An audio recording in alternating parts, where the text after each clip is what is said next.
Well, welcome to Touchdowns and Tea Breaks. It's the weekly sports show where two Aussie-American brothers unpack the biggest stories from both sides of the Pacific Ocean. One brother was born in the US, the other in Australia.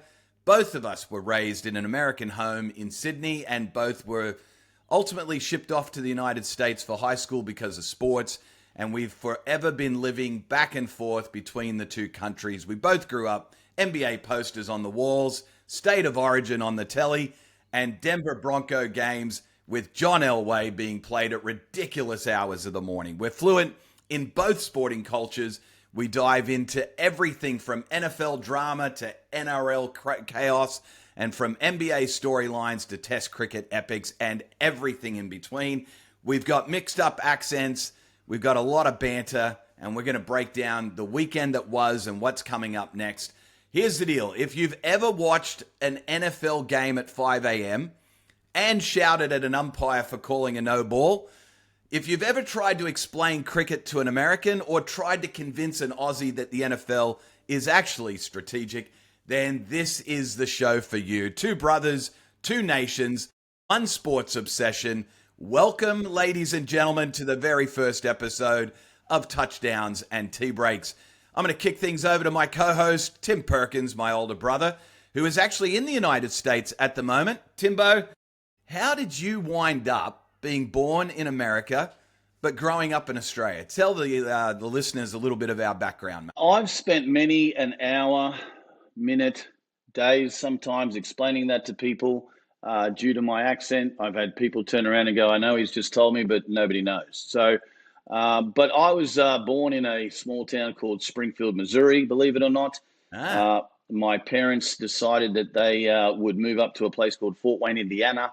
When I was 5 years old, they decided that God wanted them to go to Australia to, convert the convicts, so to speak. Basically, the pagans of Australia. Exactly. I mean, how smart are the English? You know, the English would have kept the convicts in England and shipped it, and all the English would have moved to Australia. But that's how I ended up in Australia. We lived in Adelaide for the first 5 or 6 years of my life, and then God answered prayers and got us out of there.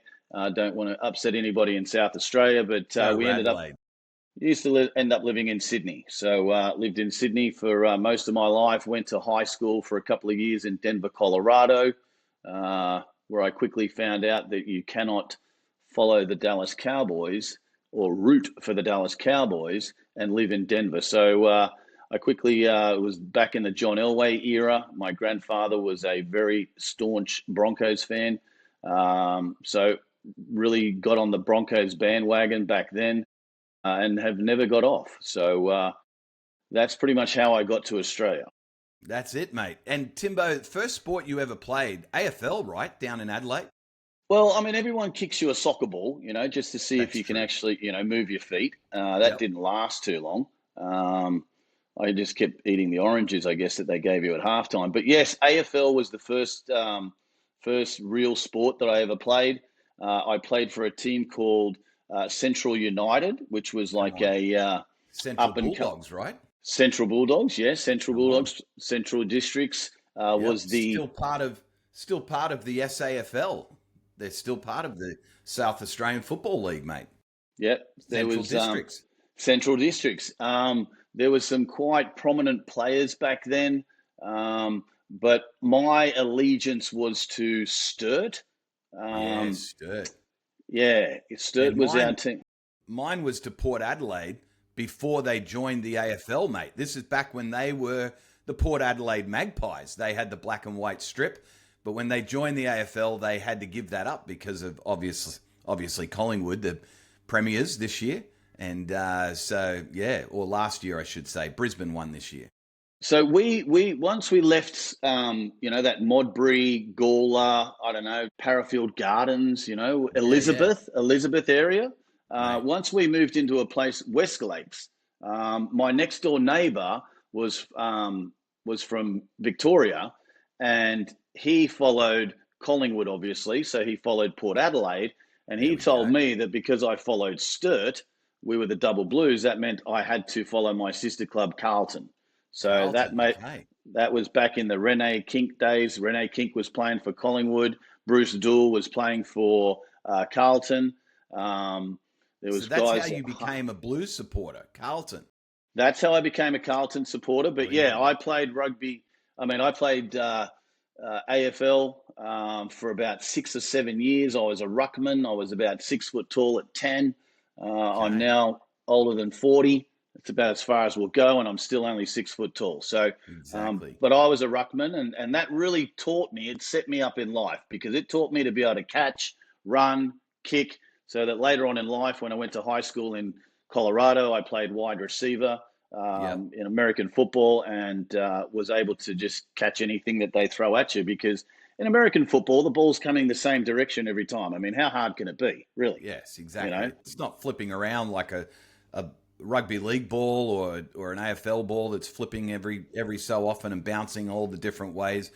So we're a couple of brothers, Tim, that grew up in Australia primarily, but also lived in the States a lot. And we've put together a sports report show every week that's going to cover sports on both sides of the Pacific Ocean. And mate, there is a lot happening when it comes to sports in the United States, and there's a ton of sports happening in Australia right now. In fact, if you're a sports lover, Australia and the US are probably two of the best countries in the world to grow up in or live in because there's just so much great sports happening. So, this is the podcast for anybody that loves footy and football, cricket and hoops, and if you love a good pavlova and a great pumpkin pie, this is the show for you. You're going to absolutely love this show. So, Timbo, let's talk US sports because, mate, this weekend was Thanksgiving weekend in the United States. Oh, Give us yes. a little rundown for our Aussie listeners. What is Thanksgiving? Why do Americans love Thanksgiving so much? In fact, I've been told some Americans would say it's a bigger holiday than even Christmas and Easter. Why is that? It's very family orientated. But it goes back to the old saying. I heard a couple of blokes once upon a time called Roy and HG, and they said when too much sport is not enough sport. Well, in Exactly. America, on this Thanksgiving weekend, midweek sort of thing, the amount of college football, the amount of professional football, the NFL, it's just wall to wall. I mean, so it makes it Never ending. difficult. It's never ending. It does make it difficult for someone like myself who has to watch football all day. Um, and then obviously, the cricket in Australia will kick off at, I don't know, 6, 7 o'clock at night for me and then I have to stay up till 4 o'clock in the morning. But Thanksgiving, I think, is a time when people get together. There's not a lot of prezzies bought. There's no presents. No, Okay, it's not a gift exchange. No. unlike Christmas, you just know that you can rock up. There's going to be turkey. There's going to be ham. There's going to be pumpkin or yam. What are they? Casserole thing. They put crushed up pecans, whatever you want to call it, on top. You've got pumpkin pies. You've got key lime pie. Um, green bean casserole, I think they call it. Yep. Yep. There's mashed potatoes, there's gravy, there's cranberry sauce, and you just sit around. Here on the East Coast, you're watching football at 12 o'clock, which means that on the West Coast they're starting at 9 or 10 o'clock in the morning. So you can just watch game after game after game. The last game at night time will be 8 or 9 o'clock, or it could even start at 10:30 or on the East Coast. Sometimes I find it, Jace, it's easier to watch American sport from Australia than it is here Absolutely. on the East Coast. I'm with you, mate. My lunch break, I got to watch Sunday Night Football, the NFL, during my lunch break on Monday, and it's just perfect timing because some of those West Coast games can be very late if you live on the other side of the country. You're up until 1 o'clock, 2 o'clock in the morning trying to finish off the game. So, speaking of football, Thanksgiving weekend, let's talk college football. Mate, rivalry weekend, Thanksgiving weekend. And if you reckon state of origin is tribal, mate, college football fans would absolutely eat you alive because they are massive, these rivalries. I mean, we're talking state versus state, even in-state rivalries that, mate, they make the state of origin between New South Wales and Queensland look like child's play. So let's talk one of the biggest rivalries, Tim, Ohio State versus Michigan. Now, Mm-hmm. Michigan has had the upper hand for a little while, the last several years, to be honest with you. But Ohio State dominated Michigan this weekend. I mean, they're the number one team in the country right now, and for good reason. But it wasn't even a game. Ohio State 27 over Michigan 9. Unbelievable. The Buckeyes just absolutely dominating. And basically, they lock in their Big Ten championship berth because of this incredible, incredible game. And they obviously, I think they're going to be in the playoffs, which has got a new college football playoffs, got a new format this year with 12 teams in the playoffs. So a lot more chances to get to that national championship. Texas Longhorns, Timbo, taking on Texas A&M. The undefeated Aggies, mate. They were undefeated going into this game. I don't think many people gave Texas a chance, but as a former Austin resident of Austin, Texas, hook 'em, I was going for the Texas Longhorns, and I'm a huge fan of the Mannings, obviously. I'm wearing Peyton Manning's jersey from his time in Denver, and they've got a Manning running the show in Texas. They do. Indeed, they've got they Arch do. Manning, and man, did he do well. So, mate, what do you think of the chances now of Texas getting into the playoffs? I mean, they've got 3 losses, but what do you think their chances are of getting into this 12-team playoff format? I think they do have a good chance. I mean, Arch, started off the season, he was kind of up and down. Obviously, there was a lot of expectations, due to the royal heritage that he comes from. But he seems like he's started to hit his strides.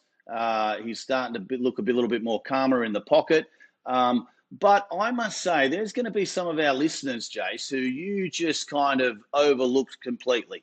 And even though Texas are going to be, they're going to be a force to be reckoned with, the University of Indiana, not necessarily known for their football prowess. And right next to Ohio, IU, I was actually in a pub called 1802 up in Fort Wayne, Indiana this weekend for Thanksgiving.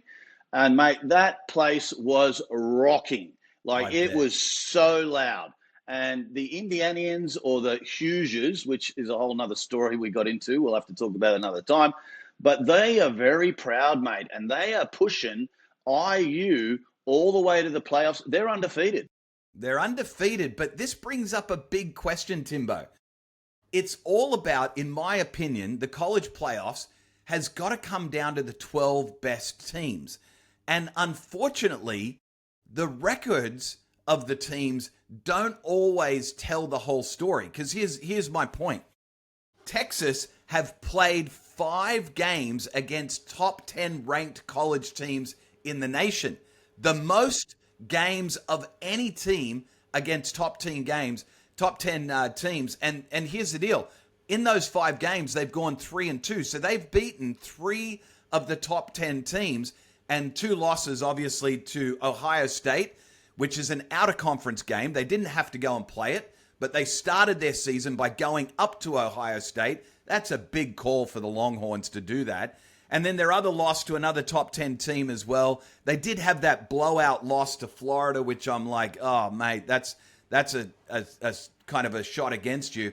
But I just think at the end of the day, the college football playoffs, they've got to put the 12 best teams in the playoffs, not the teams with the 12 best records. Because here's what I think is going to happen. If you go off the best record, you're sending a message to every head coach, every athletic director around the nation: don't play tough games. Don't go up against the Ohio States, because if you lose that game, you're going to get penalized. You won't get into the playoffs. What's your thoughts, mate? Do you reckon it's going to create a soft schedule for a lot of teams? No, hardly. I mean, okay. Indiana already this year has played Indiana State. Now, they only won 73-0, okay? Close one, okay? Yep. Second game of the year was Kenshaw State. That was 56-9. That's not always close, No. It comes down to this, though. I used to ask that same question. Why in the world is someone like Old Dominion, Kenny or State, why are they playing teams like Alabama? Well, evidently there's a little bit of, this involved, There's a couple of lobsters being thrown around. Involved. So I think that comes into it. They really sit down and go, well, how hard was their schedule, Now, I think that some of these teams like Ohio State and your Michigans and, Texas, those guys, your Alabamas, Auburn's, they are judged quite heavily on who they play. That's it. Strength of schedule. Exactly, strength of schedule, but still, I just like seeing teams like IU go up the ladder. I mean, Indiana is, what are they sitting second now, just below Ohio State? I mean, your boys in Texas, I mean, they've played some dodgy teams too, They have. Yep. and they're 9-3. Yeah. Yeah. Well, I tell you what, mate, the college football playoff format, I'm absolutely stoked that they've expanded it because I just think it makes for more big games come bowl time. At the end of the year, it's just going to make for a great start to the new year and a great January as we get closer to the championship. Now, Timbo, we got to change, not sports, but we got to change formats. Let's talk NFL, mate. Now, listen, the big story, come on, the big story, make the Broncos great again. I love that hat, mate. That's a great hat. And let's talk NFL. The Broncos looking very good. Is this their year? Are they really that good? Or are they just manipulating their fans? Because I'm telling you, mate, it feels like every game is set up for a heart attack. Like they're barely winning, but they're winning. And posted, mate, like you posted on your social media this week, winning is winning. It doesn't matter whether you win by an inch or a mile. Check out Timbo's socials, mate. A win is a win. So tell me, Broncos, are they the real deal, or is this just an emotional roller coaster for us? They are the real deal, and there is only one reason why. And until every other NFL team gets this, whether it's a halfback in rugby, yeah, you've got to have a great halfback. You also got to have a good fullback. I believe. I am a believer. And the reason why the Broncos are back is because of Bo Nix. There is no question about it. I mean, Sean Payton, he's a pretty good coach. He's been doing this for a long time. He's calling plays that work for Bo. Offense is very inconsistent. So it comes down to two things. I believe in Bo Nix. Mm-hmm. And our defense, mate, we have got that defense won us the game. Like in the last 3 minutes, 2 minutes, I really was I was wavering, but it was the defense. Like when they got that, Deebo Samuel's caught that pass, he got tackled on the 1 yard line. I was like, they're going to go in. No, they took them all the way to fourth down. Took a couple of penalties to help them, but then they eventually scored that touchdown. But it was our defense. Number 15, Nick Bonito. He is an absolute beast. And if it wasn't for him, we would have lost that game because that guy was wide open in the corner. And what's his name? Marcus Mariota. Yeah, he got a little Hawaiian, a little late. He should have thrown it up there, mate. But I'm glad he didn't. So I'm quite happy. But that's the reason why the Broncos are back is because Bo Nix and our defense. And our defense has always been staunch. But Bo Nix played 5 years in college, so he's quite ready. He wasn't the first pick in the draft or the second or the third he was like the fifth or sixth quarterback pick. So a little bit of that pressure has been taken off. But, mate, he is the real deal. I think he is the real deal, mate. I think we're coming into a playoff picture that looks very different, to be honest, than the last few years. In fact, when I'm looking at the standings, mate, I'm thinking, is this the 2000s, or is this the 2010s? We got the New England Patriots back, and we got the Denver Broncos, mate. The AFC looking very strong.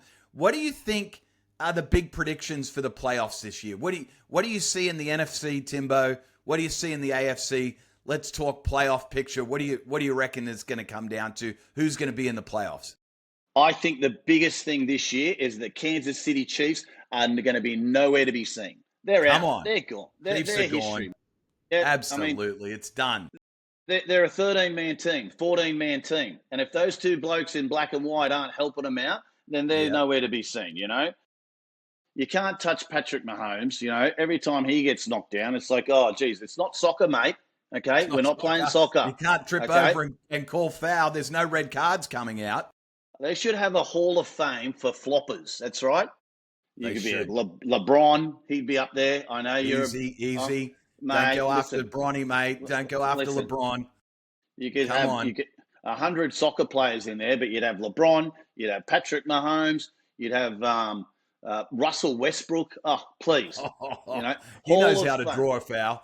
Mate, So does that James Harden. I used to hate him anyway. But I think there needs to be a Hall of Fame for floppers. We could put it somewhere. They've got the Hall of Fame for football, and in Canton, Ohio, we could find somewhere that's a flop city. It But as would far as probably, I reckon you could probably put the Hall of Fame for floppers in Bonnie Doon. That'd be a great spot for it. Anyone holidaying in Bonnie Doon, hey, with a bit of two-stroke, the smell of the Serenity, and then just go down to the Hall of Fame for floppers. What a great afternoon for the family when they're holidaying in Bonnie Doon. we could have, what do they call those doppelganger? What are those things? The Bobbleheads. bobbleheads. The We could, bobbleheads, yeah. we could have them hanging off the Hills hoist out in the back. Come on. Great Australian invention, that the Hills Mate, hoist. what an invention. It's probably the landmark invention of the Australian culture is the Hills hoist. I mean, Wi-Fi is up there and Google Maps, that kind of thing, but Hills hoist, I don't think you can beat it. You can't beat it. And you're right, Jace. I mean, you're looking, they've got whoever, very biased. Maybe Kristen wrote this because she's got, New England Patriots at number 1, the LA Rams, who, they had a bit of a hiccup on the weekend. Yeah. Yeah. And then you've got the Denver Broncos, Seattle Seahawks, Green Bay Packers. Like, the first time you get to a team that's ever been in the playoffs is in the last few years is the Philadelphia Eagles, and they're 8-4. I know. Mate, the landscape of the NFL is changing, and I'm so excited about it because I'm sick of, like you said, the Kansas City Chiefs and these guys that have just been dominating the last few years. It's time for a new era, and I believe we're on the cusp of it right now. Now, Timbo, let's stay in the United States for one last sport. Right, what do we got? NBA. Mate, the last couple of years, I have to say, I was a bit apprehensive at first about this idea of a in-tournament playoff, like an in-season tournament with the Emirates Cup. But mate, I tell you what, the courts, I love the look of the courts, these Emirates Cup courts that they've got. I love the look of those. And it does add a bit of excitement during the regular season. Sometimes a sport that people say, oh, mate, there's so many games, 80-plus games in the regular season. Just wait for the playoffs. But, mate, the Emirates Cup, I really think that it's making a difference for the NBA in the regular season. And, mate, my Lakers, they're looking good, mate. They are looking good, Nicole. Hey, I'm a totally a Luka fan now. I wasn't a Luka fan when he was in Dallas. I wasn't a LeBron fan before he came to the Lakers.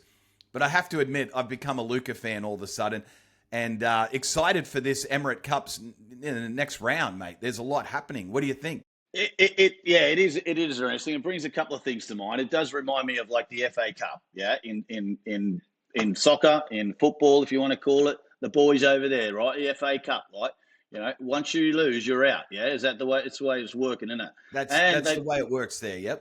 Yeah, and now they've got all these fancy courts. Yeah. They got all the colour on there. Kind of takes me back to the day when they decided to introduce something called one-day cricket. Now, I'm not trying to get off the NBA, but remember when they tried to get these blokes to get out of their whites and then they were going to put on yellow and green and maroon? Mate, that's not canary yellow. That's Australian gold, my friend. Not yellow. That's Australian gold. I was talking about the certificates. Okay, yes. If they ever wore yellow. But yeah, canary gold for Australia. Like when back in those days, like people were just going, oh no, you can't be doing this. You can't change it. Yep. Yeah, it's a traditional game, but now the world has all embraced it. And now we've gone from 50 over games, we've gone down to 20 over game, one-day match. I mean, they're even playing cricket in Long Island, New York this last year. I couldn't believe it. The World Cup of T20 cricket happening in the United States, mate. I know. Unbelievable. And you couldn't get a ticket to the India versus Pakistan game. It was unbelievable. The sold out well in advance. And I think tickets finally were going for about $5,000 a pop just to go see India versus Pakistan in a T20 match in a temporary stadium in Long Island, by the way. Unbelievable. But back to the Emirates Cup. Yes. What are you thinking? I mean, I like the concept. I don't want, players like, the Joker to get. I think they need to prioritize it. Okay. What are we here to win? Because obviously, the NBA Finals. That is the pinnacle of the NBA. I don't know what this is going to be like. I mean, these guys are playing 86, 90, 100 games a year. a A lot of season. games. That's a lot of games, and for someone like the Joker, even though, he is such a physical specimen, I should say, Oh, Nikolai, absolutely. Look at the way he yeah, sprints down the court. He looks like a gazelle. mate, he reminds me of Usain Bolt sometimes. The way he gets up and down that court, it is Unbelievable. unbelievable. So, I mean, I like the philosophy, I like the concept. I just don't know if this is going to be long term. I mean, I do like it. It does add something to it. I was a little shocked. The first game I saw, it was at the Boston Garden, if that's where they still play, and all of a sudden the hallowed parquet was green. I And at know. first, Those the first thing courts, I thought come is on. sacrilege, Sacred. blasphemy. Yeah. How can you be doing this? However, I'm a little old school. It's going to take me a little while to get onto it, to get into it, Mm. embrace it like I probably should. But I Yep. love the concept. Anything to promote sport. Well, here's the thing, Timbo. There once was a time when the NBA was a nothing burger. There was nothing going on. And then the likes of the Los Angeles Lakers, they turned it into a show. They turned it into entertainment, showtime, Yes. back in the 60s, 70s, and 80s. And now the NBA, probably one of the biggest sports on the planet right now. It's an absolute, just kind of a lesson in how do you keep innovating so that the sport can progress into the future and take on another generation of lovers, like cricket did when they brought in the one-day match, like you talked about when they brought in the T20. The good news is, I actually think because of the innovations in cricket, that's why Test cricket is resurgent right now. We've got a sold-out match, and we'll get to that in just a moment. We've got a first 3 days of the Gabba Test, Timbo, completely sold out. You can't get it. You can't get a ticket. Well, I will be, but most people can't get a ticket. But before we get to that, let me just quickly tell the listeners, the NBA Emirates Cup, it's going into the knockout round. Here's what we've got coming up next week. We've got on the Eastern Conference side of things, we've got the Magic and the Heat. They're going to be tipping off on Tuesday evening in the United States, Wednesday morning here in Australia. And then shortly after that, almost around midday on Wednesday in Australia, Raptors Knicks. I can't wait to see that one. I'm really kind of going for the Knicks this year. I feel like they could have done it last year, but they just missed out. But I'm a Western Conference guy, mate. That's where my heart is. And we've got 4 unbelievable teams. You think the Eastern Conference is good, mate? Western Conference on fire. Thunder Suns happening Wednesday night US time, Thursday morning here in Australia. And then my Lakers, 1 p.m. on Thursday afternoon, taking on the Spurs. How about Wemby, mate? How good is that bloke? When have you seen a 7+ footer play like a point guard, mate? These 7-footers, they've got handles like Iverson had. We've just got unbelievable players right now in the NBA, and they're just dominating. What are your thoughts on these big men and they're playing the small man's game that we grew up with? Well, there's a bit of a common denominator with these big men, and they're not American. That's a It's big plain. one.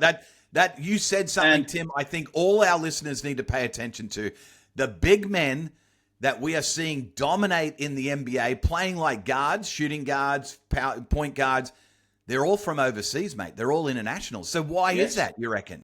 that is because in overseas we teach every kid and every player every position. That's it. It's not I'm a 1 or a 2. It's I'm just on the team. I play every position. I got to know how to play every place on the court. Yep. A lot more motion offense, that sort of thing. We might not be the most athletic, so we have to, teamwork. It's more like a college style, and you've seen it with the Europeans. I mean, but now the rest of the world has caught up to the United States when it comes to the NBA, and it's because all of our guys know how to play every single position. And I think that's the common denominator in this, is that none of those big men are from the United States. Sure, they've gone to college, but all of their younger basketball generally was done overseas. That's it. And they didn't play AAU ball growing up. They weren't 6 foot tall when they were, 8 years old playing center all throughout their growing up years. They were playing every position on the court. I absolutely agree. Timbo, we've got to get to Aussie sport, mate, because it is a huge weekend. It's a huge weekend in Aussie sport. Now, before I get to the pinnacle of our conversation this morning or this afternoon, wherever you're listening, Here's what's coming up. But before I get to that, let's talk women's football in Australia, mate. The Matildas. They are dominant right now. They've just destroyed in back-to-back games our neighbours across the ditch, our Kiwi neighbours, our cousins in New Zealand. Kia ora for all my friends over in New Zealand listening to the podcast. Mate, the Matildas, I kind of liken the Matildas. The Matilda effect on Australian sport is like the Caitlin Clark effect in the United States. That's the comparison. So Caitlin Clark comes into the WNBA and she's just elevated women's sport to another level. More television coverage, more money going into women's sport. Although I did have a conversation recently in the airport with one of the Matildas strikers, and she told me that there's still so much inequality, mate. So much inequality in women's sports. And they're flying commercial while, Aussie's professional men are flying private, those kinds of things. And so Michelle and I were chatting about it, and she was like, there's still a big gap, Perko. But here's the deal. The Matildas have put women's sport on the map in Australia. And now it's just common conversation. I'm so grateful for that. They're getting ready for the Asian Cup, and I'm excited to see how they do in the Asian Cup. But Timbo, the big headline in Australian sports this weekend, it starts tomorrow, the second test of the Ashes in Brisbane at the Gabba, pink ball, day-night test cricket. For the Americans watching or listening, what is this all about, Timbo? Mate, cricket, and cricket. You can't get enough of it.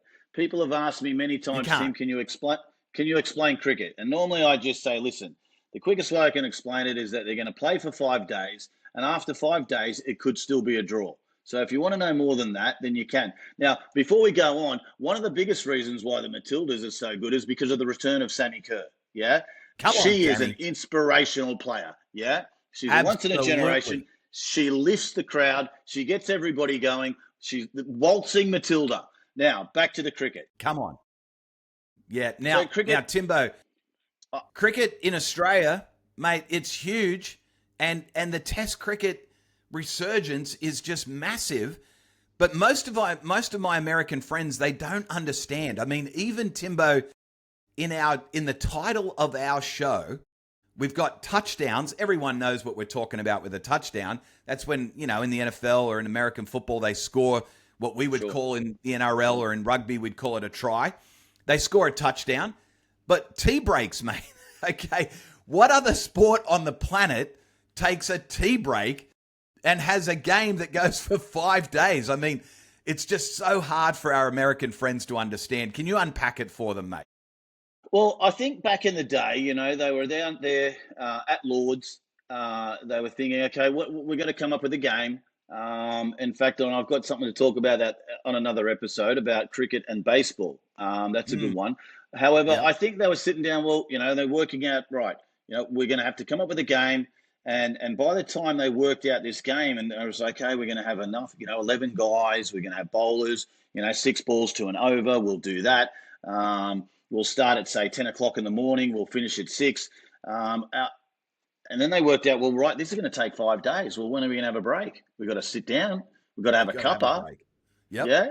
You've got to break out the Earl Grey. You've got morning tea. You've got to have an afternoon smoko. Morning tea, afternoon tea. Earl Grey, English breakfast, all of it. I think Twinings came along and said, listen, if you want our sponsorship dollars, then you guys need to sit down, get some scones, or scones as they call it here. I mean, scones, please.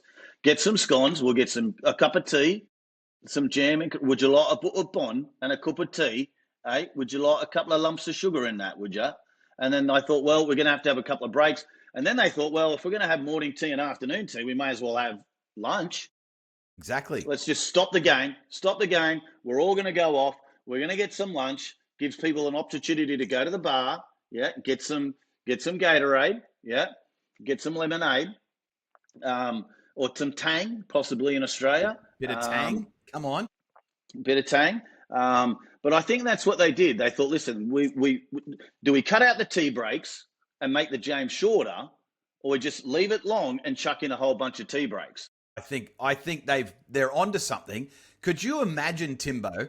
Could you imagine the amount of hot wings that would be sold at an NFL game if they paused for a lunch break. I mean, I think we're onto something here. I think Buffalo Wild Wings would want to be the number one sponsor of the NFL. They would throw billions of dollars at the NFL if they could just convince the NFL owners to pause the game for a lunch break, and they'd sell so many hot wings and beer. Mate, I think we're onto something. I think the Americans don't understand there is a sponsorship idea waiting to happen that Twinings got onto hundreds of years ago, before there was Forex, before there was Westfield, or not Westfield, the Winfield Cup, before we banned cigarettes. Smokes.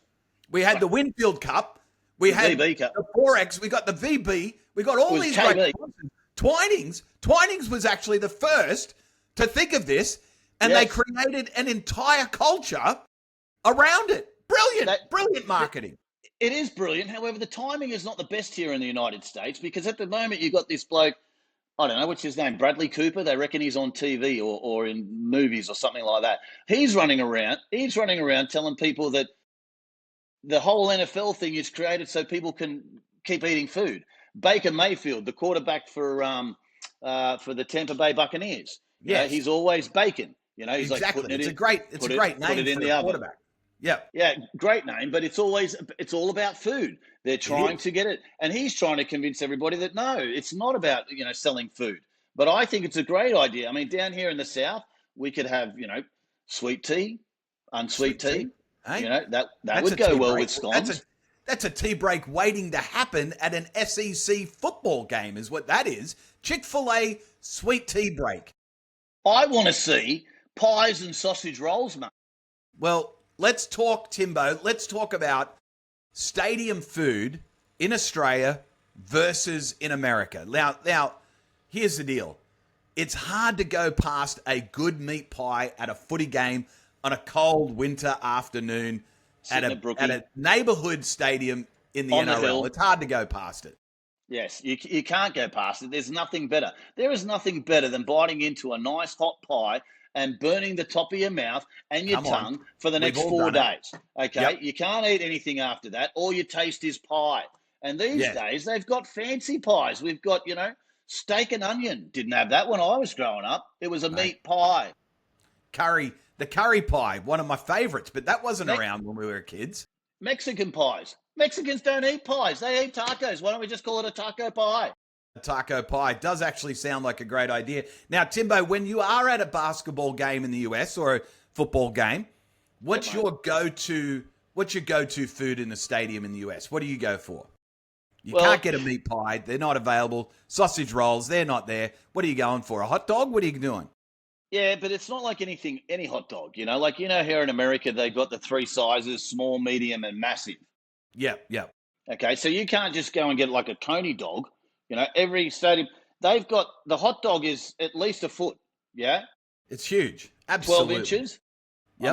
I mean, I used to have a tape measure that had them on both sides, and they never matched up. Yeah, the 12 inches, basically 30 centimetres, close enough. The pretzel, easy to carry. Easy to carry. You've got your queso or your cheese dip, as they call it here, yeah? The pretzel is very popular. It's easy to carry. You can just whack it under your arm. Couple under the arm, and you're walking on down. That way you can still hold your beverages as you get down there. The other big one here in America is the nacho. Oh, I do love a good nacho with some jalapenos on it, mate. Jeez, come on. And these days, all they put on it is cheese and jalapenos, and they call it nachos. No, there's got to be more. You got to get some of that carne asada or some mince on it, something on it, mate. You got a bit of protein. Salsa, at least. At least, yes. And obviously, you got to chuck on the Cholula. Yeah, you got it. I put Cholula on everything. Cholula on my hot dog. Cholula on the nachos. Like, we just put Cholula on everything. It just turns everything all right, But maybe I think we could bring out Vegemite sandwiches here in America. Vegemite sandwiches, I think, would be a huge hit. At an NFL game. But here's the deal, Timbo, mate. Next week when we jump back into this, we're going to be talking Test match cricket. Yes. I also want to bring up a big debate. Should the NFL be considering not wearing pads like they do in the NRL And in rugby, Oh, I like mate, it. that's a like question that I think Aussies want to know. Why do the NFL have to wear helmets and pads? I think there's a discussion to be had there. But I think what we're going to be talking about, Timbo, I reckon we're going to be talking about Travis Head and how he's demolished the English bowling lineup again at the second test. I reckon we're going to be talking about Pat Cummins coming back from injury for the second test. We didn't get him. He wasn't there in Perth, but he's here in Brisbane. We fielded a second grade side. Mate, Timbo, Still big beat the Poms news. in 2 days. Big news, Timbo. Yes. Khawaja out. Usman Khawaja out for the second test. And here's the question everyone's asking. Is he done? Like, not just for the second test, but is this Usman's last, is this the last we're going to see of Usman in the national team with young up-and-coming openers coming up? Mate, I think there's a lot of pressure on Khawaja. What do you think? Do you think that's the last we've seen of Khawaja on the Australian cricket team? I remember when Khawaja came along, Uzi came out, and I was like, oh, this could be interesting, like he was from a different background, like he came along, but he was sensational. And I put it down to this. There's that much talent now that's out there. It's a la when that Drew Bledsoe guy from up north, I don't know, New England somebody, team that's very irrelevant, he got injured or something happened and they put him on the bench, and next thing you know, they put in some bloke named Tim Brady. Tim somebody. Mike Brady. Something like that. Tom Bledsoe, I think his name was. Tommy Bledsoe, something like that. That guy came along. This is where Uzi's he's in trouble, mate, because there's so much talent. What happens if the bloke that steps up, goes out there, knocks 100 off 80 balls? He's gone, mate. We're not going to see him. No. He's going to be down in Bonnie Doon hanging around a Hills hoist. Well, he's going to be down in Bonnie Doon. He may be the curator for the new Hall of Fame for floppers down there. He might be managing the Hall of Fame for floppers in Bonnie Doon, which your family, when they vacation or holiday, depending on how you say it, what hemisphere you're from, when they're down there in Bonnie Doon this summer, they're going to be looking for the Hall of Fame of floppers, and it won't be open yet because we haven't. The podcast is just getting started, and it's going to need to be monetized at some point in order for us to be able to fund the Hall of Fame of floppers. So, 100%. Timbo, mate, what a great first show. We've got so much to talk about next week. I mean, pads or no pads, that's only one of the topics that we'll be getting to next week, mate. Get the helmets off. Eh? I can't wait. I can't wait to see what happens in Australian and American sports over the weekend, because we'll be back next week to wrap up everything that happened and predict what's going to happen. And I'm predicting Australia wins the second test at the Gabba in 3 days. 3 days. That's all it's going to take. And the English will be 2-0 down in the Ashes, and Australia will just reinforce their dominance in world cricket once again. Timbo, it's been a pleasure. Can't wait for next week. We'll talk to you guys online. Make sure you leave us a comment online. Tell us what you'd like us to talk about. We'd love to hear from you. Timbo, quick question for the listeners to get back to us online this week. I think you've got a trivia question. Trivia question is going to be a quick shout out to my sponsors already. They're coming in thick and fast. Island Roasters Coffee here in New Smyrna Beach. Get it? The barley blue. You can't beat it. I love barley. Let's go. Island Roasters Coffee. The question for the week is going to be, why is the Gabba a cricket ground in a state called Queensland? We're not going to give them too many hints. The Gabba. Why is it called the Gabba when some people call it the Brisbane Cricket Ground, but it's known as the Gabba? You know, in Australia... Exactly. Why do we refer to it as the Gabba? We got the MCG in Melbourne Cricket Ground. Makes sense. Yes. We got the SCG in Sydney Cricket Ground. Why is it not the BCG, Brisbane Cricket Ground? Why do we call it the Gabba? Let us know online on our socials. You can find us on Instagram, YouTube, TikTok, all the social platforms. Let us know your answer, and you might just find yourself winning maybe some coffee from Island Roasters, possibly. Yes. We'll see. Have a great week, everyone, and we'll talk to you next week on Touchdowns and Tea Breaks. Let's go.